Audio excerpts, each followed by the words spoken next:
What's up, everybody? Welcome to Inside the H podcast. I am your co-host, Ike Cuellar, right here with my boy Kush. What's going on, Kush?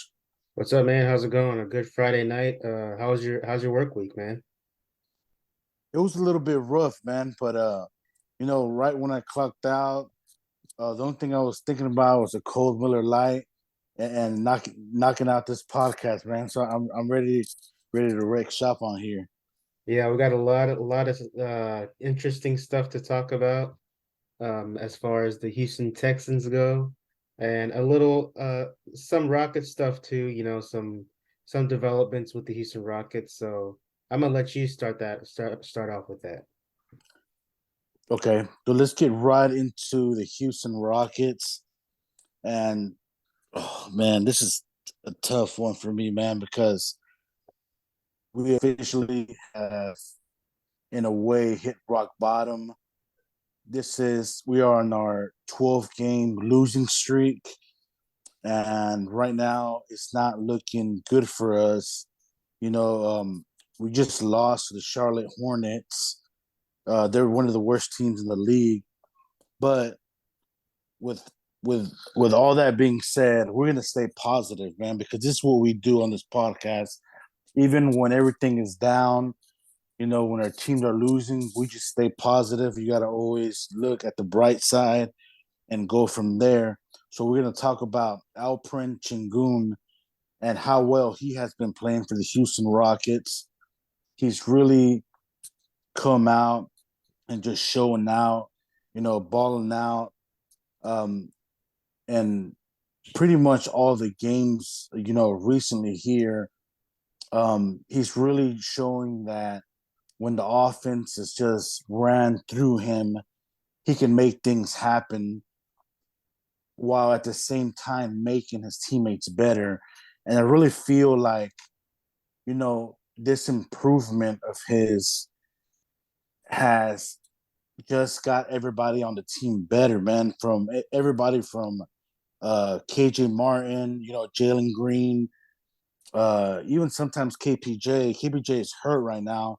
Hopefully, there's nothing serious that's wrong with him because he's missed, the last couple of games. But he's Alperen Sengun has just been on a roll, man, and I really like how we're trusting him, with the offense and just making sure that he gets his touches, even when we're playing, really bad and we're losing, we're still making him the priority, and it just makes the game funner to watch because right now it's tough to watch the Rockets, Kush. Um, we're losing a lot of games, but when LP has it going, the pace is faster. So all the young guys are just feeding off of it. KJ Martin cutting in. Um, I mean, you name it. Jay Sean Tate's feeding off that energy, and I'm really excited to see more of LP. He had a masterclass performance against the Los Angeles Lakers. It was on Monday night, and the guy, he was just taking over the game, and there was really nobody that could guard him on the court because of everything that he was doing from passing, no looks, rebounding the basketball. Even his defense that night was really well. I was really impressed with his defense because I think he's learned just to stay solid and when he goes up to stay vertical without fouling because where he played in Turkey, that lets you be more aggressive over there, right? When you're playing over there, it's a different game over there. You can get away with more, and he has learned so much, of how to play in the games now without getting a lot of fouls. Last year, he couldn't stay on the court. He would average a lot of fouls really quick, so his minutes were limited because of that. But now you're seeing how he's growing from that, how he's learning, and his defense. I know a lot of people would say that's one of his weaknesses, but he's really improved over the last couple of weeks here. So Really excited to see that progress from him, and I can't wait to get my bobblehead on Wednesday night. I'm going to be one of the first ones in line. Um, are you going to be able to make it to that game, Kush, or no? Probably not because of work stuff, but like you said about Sengun, like one of the things that I want to see more of, and I'm pretty sure all Rockets fans want to see more, is that whenever they have him go to the high post, Jalen works around the pick and just makes stuff happen. Um, whether it's a pick and roll with Jalen and Sengun, passes Sengun and he hits a little layup, whether it's Jalen coming around and then feeding him the ball in the post, like whatever it is. I feel like I want to see more of that in the this season, because I feel like every time we have him in the high post, it just he makes plays either for himself or other people. And you know, once he gets that solid position in the post, he starts, putting those moves on people. It's first of all, it's fun to watch, and it's hard to stop him when he's down there. He has good position down there. Yeah, man, he's a baby Jokic down there. The moves down there are endless. The footwork is beautiful. He had a little assistance from, the great Hakeem Olajuwon that has been teaching him along the way. So this guy's going to be unstoppable just off of those things, and how he's more finesse than anything else, and the footwork is just crazy, man. Like you're not going to be able to stop this guy. Um, and let's also talk about KJ Martin here. That he's been building a little bit of chemistry with Alp. From Alp's great play. That's why, in my opinion, Alp is the best player on the team because he affects others game like he has KJ. He makes others better while still getting his own, while still getting his points, his rebounds, and assists. When you can get your teammates better, it really shows that you're a team player and that you care more about winning than rather than just scoring 30 points a night and jacking up shots. But KJ has found some chemistry with him when they're in the game together. They're very productive. You know, um, KJ is at his best off the ball when he's cutting. So so LP is gonna find you real easy, whether it's no look, throwing alleys to you, even on a fast break, he'll find you, and that's how KJ gets a lot of his points. And I just feel like KJ has also improved this year, and just knowing when to take the shot. He knows when he can, like for example, take a 3-pointer, whether if it's off an offensive rebound or he's wide open, you have no choice but to take it. But I really feel like he's coming.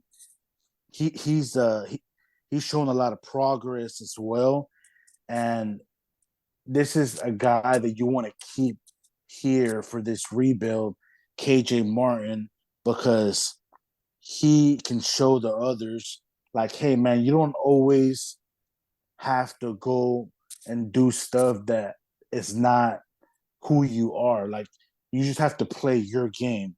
You have to trust what you do the best and do it well. Just know your role, come in, play hard. And that's how, KJ has been thriving here in the last couple of games with LP. But I'm also excited to watch him in the slam dunk contest. I think that's going to be very exciting. Um, do you think he has a good chance of winning it, Kush? I was actually, when you were just talking about KJ, I was actually going to mention that, and I'm pretty sure he almost has like 100 dunks on the season, right? Like Oh yeah, between like he's got 80 to and be. 90. That's crazy. That's Yeah, ridiculous, especially for a guy that comes off the bench and doesn't really get starters minutes. Like you said, the way how he gets a lot of his baskets is cutting off the ball, and then like whenever it's a fast break opportunity, like forget about it. It's over. He's gonna yam on you, bro. yes. And like Like and as far as him in the dunk contest, I'm really excited to see it. Like well, we obviously saw Jalen last year, um, KJ this year, so at least on a national stage, the Rockets are kind of not in the win like in the wins category, but at least we're getting our players out there on the national stage, come All-Star weekend and all that good stuff. Yeah, it's one of the few times that we're gonna have our players out there, for everybody to see because we had one national TV game that was supposed to be against the Kings, and they flex us out. Like they put another game on, and you know how they hate. Like the media's gonna hate us, like always, because that's just the way it's always been. And it's unfortunate, but KJ's gonna bring that spotlight back to us when he comes back with the slam dunk championship trophy. So, I can't wait for that. And I just want to tell like the opponents when you're down there, bro, like don't jump with this guy. Like you're gonna get dunked on. Like just make a business decision, bro, and like save Exactly. yourself from being in a poster because you're gonna get dunked on. So just save it. Like just don't try it. With that, let's move on to the Houston Texans. Right now, we're in a period where they're interviewing a lot of coaches for their head coach spot. And the last time we did a podcast, Kush, that was when the Texans fired Lovie Smith. And I'm not trying to give myself props, but I was one of the first ones to say, hey, let's try to interview Demeco Ryans. And, that happened today. But there's also been a lot of other names that we have interviewed that have been really, you know, impressing. It's been impressive to say because I feel like in the past the Texans really never really interviewed coaches that had a lot on their resume like they have been, recently here. They interviewed Sean Payton. They've interviewed Gannon, the defensive coordinator for the Philadelphia Eagles, which that defense is having a great year this year. Um, and then today they interviewed Demeco Ryans. They have also interviewed other people, but for me, those are the top candidates right now so far. Um, who do you think will best fit with the Texans, Kush? As far as best fit, I don't really know. I can't answer that question right now, but in my opinion, um, Demeco Ryan should be number one on the list because the job he's done with San Francisco as a defensive coordinator. I know they have a lot of talent on defense, but he's done a good job coaching that defense. He's been there for a while. And just being in San Francisco, he's been under the tutelage of Kyle Shanahan, one of the best offensive minds in the NFL. So I think that can only help him. And I don't know if you saw this earlier tonight, but the Texans tweeted out that they had just finished interviewing Demeco Ryans for the head coaching position. And you want to know who retweeted that and gave his thoughts on that? JJ Watt. I saw JJ that. Watt, former Houston Texans defensive end JJ Watt. So JJ Watt has a co-sign for Demeco Ryan. So, I mean, maybe he's putting a little pressure on the Texans organization. I don't know, man. But as far as the other guys, we'll see three of those guys this weekend. Mike Kafka, offensive coordinator for the Giants, he's going to be coaching his team this weekend. And then for the Eagles, Shane Steichen, the offensive coordinator for the Eagles, and Jonathan Gannon, the defensive coordinator for the Eagles. So my eyes are going to be on those games this weekend just to see, you know, how they coach their team, what kind of how their play calling is, and all that good stuff. But and I forgot to mention the biggest name, Sean Payton, which was kind of a surprise to me because I'm pretty sure like today, right now, if you ask Sean Payton, are the Texans the number one team on his radar? Maybe, maybe not. Now that the Chargers fired their head coach and their offensive coordinator. So I think if I'm Sean Payton and I'm trying to go to a team that has a lot of talent and is ready to win right now, probably not the Texans, but the Chargers look like that kind of team. But I think, like we said before, that if you look at any of the teams that need a head coach right now in the NFL, the Texans have a lot of stuff that a new head coach is looking for, right? Like they have a lot of cap spaces upcoming year. They have draft picks. They have some talent on their roster, so we'll see what happens. And I want to know your thoughts on the whole Sean Payton thing.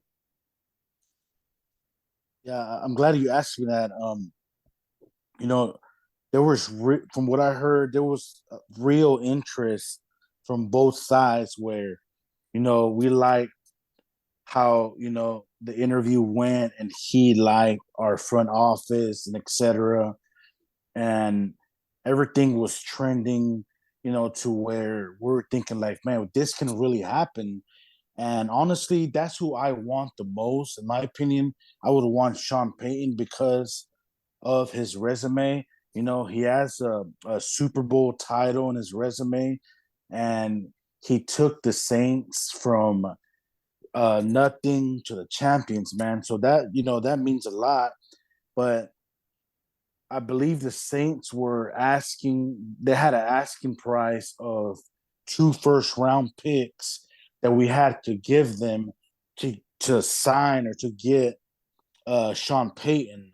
And to me, that's a little bit too much, man. Like if it was 1 first round pick and maybe something else, like a second round or third rounder, then maybe, you know. But 2 first round picks, that's a little bit too much for me. I believe we have the number 12 pick. I would be willing to give him that and then something else for Sean Payton. But the 1st round picks, man, you got a lot of great players that are coming out of this draft right now that you could automatically plug in and just make your team that much better right away. And I just feel like to give them anybody really to get any team 2 first round picks, you're really you're gonna miss out on some great talent there. And there's still a lot of other head coaches involved. I heard there was also some interest from Sean Payton. You know, from the Broncos, they wanted to sign him as well, and so we'll see what happens with that. But Demeco Ryans, the head coach here with the Houston Texans, would be a dream scenario because you obviously know he's a fan favorite. He was a great leader when he was here. He's been a great defensive coordinator the last couple of years where he's had a top 5 defense and he has those guys playing lights out. Especially because of the way that he used to play, man. He was an inside linebacker and bro was just like a really good leader. And he had the defense always, you know, ready to go. And you had him, JJ.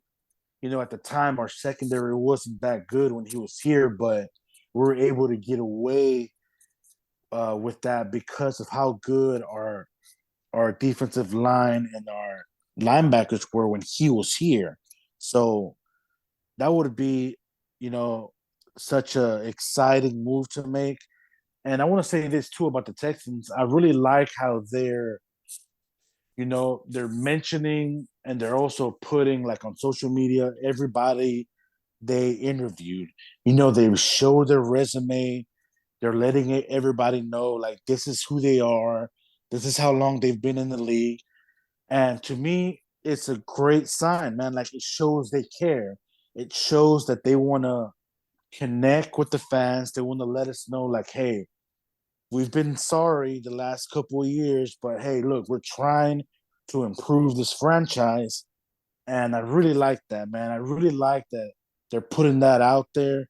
It gives us some hope of getting the right guy here. And, his like coordinators, whoever he wants to hire, let him do his thing and just trust him to do his job, whoever it is. So I'm really hoping they get this right, and I'm very excited about this. Yeah, I wanna go back to what you said about, Demeco's a fan favorite. That's why even over Sean Payton, because with Sean Payton you would have to obviously give up some stuff like draft pick wise. And I feel like that number 12 pick, whoever they get can be a really, really good player, possibly a cornerstone player for you. So that's why I'm kind of hesitant to even if you can get Sean Payton with that pick by trading it, I would still be hesitant to do that. Um, but that's why I have D'Amico number one on my list because first of all, if you get D'Amico as your head coach, that's gonna bring the fans back. And Yes, right away. that's the number one important thing Facts. for me, like based on what we saw the last few years is like I mean, we've talked about that so many times. They lost a lot of the fans the past couple of years. And to me, like it's really, really important that they get the fans back. And I think that would not only bring the fans back a little bit, but just I think next year depending on who you get as your quarterback, which probably unless the someone trades up and gets Bryce Young, it's probably going to be Bryce Young or CJ Stroud or somebody else. Um, like it's a no-brainer for me. Like it's going to bring the fans back at such a high level. Like people are going to want to go to Texans games again. And that to me is the most important thing. And the second reason is he's a really good coach, man. Like he's a great leader. He's been a great leader as a player with the Texans and the Eagles when he played there. And scheme wise, we don't know what it's going to look like scheme wise, but I feel like I said before, he has those connections with Kyle Shanahan, and Kyle Shanahan can kind of, recommend him some coaches and all this other stuff, all these other details. But you know, he's the number one guy on my radar. No, man, I agree. I'm with you when you said that if they hire him, they get the fan base right back because the Miko was such a fan favorite and just took care of his business out there in the field. You could really trust him to do his job. So that was something that has always been there from him from day one. And I want to add to your point too because you mentioned CJ Stroud or Bryce Young. It wasn't too long ago that CJ Stroud announced that he's going to enter the NFL draft.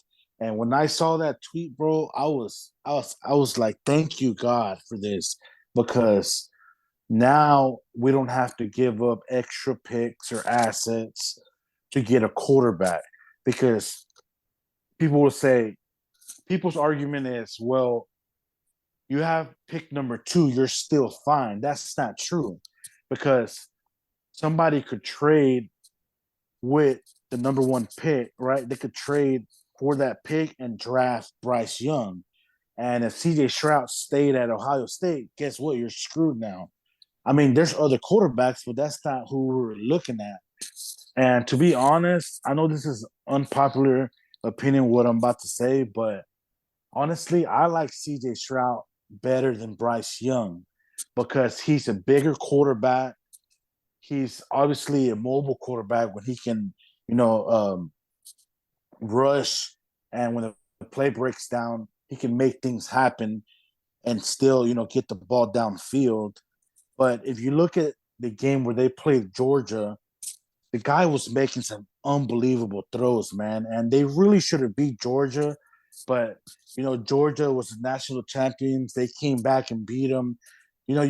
Once somebody, Georgia won the national championship last year as well. It went back to back, so that was a tough task for them to go and face the SEC team that they really hadn't played nobody like that all year. But if you just look at how he played that game, he was really making the case for him to either be, the first quarterback drafted or second. And I like him better than Bryce Young because he's a bigger quarterback. And just because, the way the guy is built, once he puts on more muscle, he gets a little in the weight room more, he's going to be tough to stop, man. And if you just look at that game against Georgia, that really impressed me. So that's who I want the Texans to draft. I mean, I wouldn't be mad though if we drafted Bryce Young. Don't get me wrong. It's just that I think he's a little smaller than what we want. You know, our quarterbacks or like our quarterbacks in the NFL to be, man, because once you get hit, it's over, man. Like as far as like once you a rushing quarterback, doesn't really last long in the NFL is what I'm trying to say. And then you're small, so that's like it's just double the odds that you're gonna get hurt. So if you're gonna rush, at least be a big dude like Josh Allen type, where you can take those hits and that punishment and still get up and play through it. You know what I'm saying? Yeah, and as far as the Stroud versus Bryce Young thing, I think whenever it comes to the NFL Combine and you start to get these guys official measurements or whatever, you're gonna start to see a lot of this talk about Bryce Young is small. CJ Stroud obviously has the frame to him. Um, I'm actually on the other side of the argument from you about CJ Stroud and Bryce Young. I get that Bryce Young is a smaller quarterback, and that's probably he probably is going to have to get bigger, obviously. But if it comes down, like if the Bears don't do anything with the pick, they don't trade it. Let's say they draft Will Anderson or some other defensive player, and we're on the clock, right? Bryce Young versus C.J. Stroud. The Texans are gonna obviously have to make that decision, but to me, like having watched Bryce Young for the past 2 years, like he has the it factor. When and I'm gonna compare it to Deshaun Watson. When Deshaun Watson was coming out, I kind of saw I'm kind of seeing a lot of the same things with Bryce Young that I did Deshaun Watson. Because when Deshaun Watson was coming out, the one thing about him that like was surefire was his intangibles. You know, he could make plays.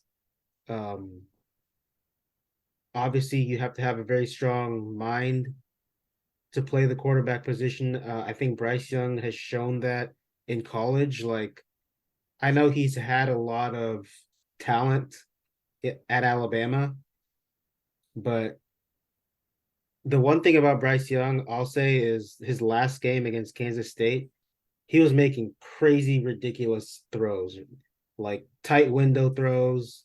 He can get out of the pocket and make a play when you need him to make a play. Um, Obviously, he's going to have to slide in the NFL, so he doesn't get his career cut short. But as far as him being a runner, I don't think he's one of those quarterbacks that are a runner just to get yards and run the football. I think he's one of those guys that gets outside the pocket, keeps the eyes downfield, and you know tries to make a play down the field, type of rusher. So I don't think it's going to be that much of an issue. But I think nowadays teams are concerned about height and is a guy too small or whatever. But now more than back in the day, I don't think teams really care about that much anymore. No, it makes sense what you're saying because I look at Kyle Murray with the Arizona Cardinals. That's a small quarterback, and he's still been very successful. And while still playing the way that he always played, also scrambling, to the outside, making things happen with his legs and rushing. He's been good about it. I mean, he's been hurt a few times too. I mean, let's not forget about that. But he's obviously been successful. So I'm with you there. Like I agree that he still can be the better guy and can be more accurate with his passes, and things of that nature. But I just feel like it's really a 50-50, toss up, man. Like when you think about it, I mean, who knows how the Texans look at it, but like you said, it's going to be a tough call, and I really can't wait for the draft, bro. To be honest, I'm so glad that he decided to enter the NFL draft because I would not be well right now. Because I just feel like Chicago would have traded that pick to somebody. Somebody would have sent them the house for that pick. So I'm glad that we are going to get a quarterback, and if we don't, we're retarded. Um, we have to get a quarterback with that pick, and I'm just liking what I'm seeing. As far as the PR moves and everything from the Texans. It's looking like there's a light at the end of the tunnel, man. There, so I'm really excited to see what happens in the draft. Yeah, there's definitely like more excitement. Like as far as the draft between like the decision they have to make between CJ Stroud and Bryce Young, obviously that's gonna depend on who the head coach is and who the offensive coordinator is. So we'll see how that shakes out. But and like if it comes like the number two pick that we have, if it comes down to CJ Stroud versus Bryce Young, that's gonna be really interesting to see, what what their thought process is between choosing between the two guys. I think Yeah, that's man. what I'm most intrigued and interested in to see how they, handle that whole situation. But like you said, like if CJ Stroud goes back to Ohio State, the Texans are in a pickle, man, because if like you never know what's gonna happen in the draft. With teams trading up and teams trading down, like that's why the last time we did this podcast, we were so bummed out because if you have the number one pick, then you don't have to worry about any other scenario because you have that number one pick. You can choose whoever Facts. the fuck you want to choose. Facts. And but it happened how it happened. At least CJ Stroud is entering the draft. At least we have a Yeah, choice, hopefully, between Bryce Young and CJ Stroud. But if we don't have a choice and someone trades up for CJ Stroud, then we take Bryce Young. And if they trade up to get Bryce Young, then we get CJ Stroud. Or if they don't choose any, then we have a choice. So, you know, we'll see how it goes. that's facts, bro. And I also want to bring up something that is more on the positive side. It creates a little buzz and excitement here for us, our Texan fan base. I don't know if you've seen it, but they're coming out with some new uniforms. I haven't seen the jerseys yet, but they're like Oiler type colors.